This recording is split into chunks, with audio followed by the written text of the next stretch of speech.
nägin filmist ufosid, aga küsiks teadlaselt, kas ufod on päriselt olemas?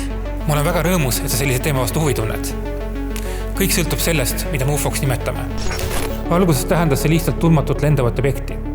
See tähendab, et kõik lendavad objektid, mille kohta me täpselt ei tea, mis need ongi ufod.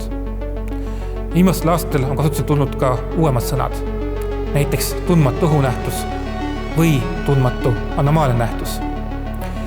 Need terminid kirjeldavad kõiki seni seletamata nähtuseid, mida taevas märgatakse. Kui aga räägitakse ufodest, mõeldakse tavaliselt hoopis maavälist elu ja tulnukaid, kes väidetavalt meie planeeti külastavad.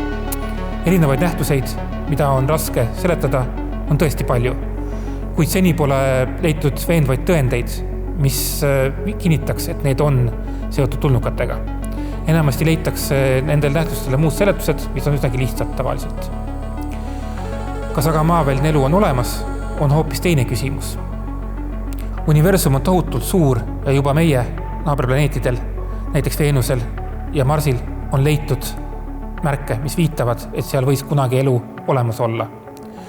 Isegi on võimalik, et elu maal on alguse saanud kusagil mujal ja sellisel juhul oleksimegi me ise need tulnukad, keda me otsime.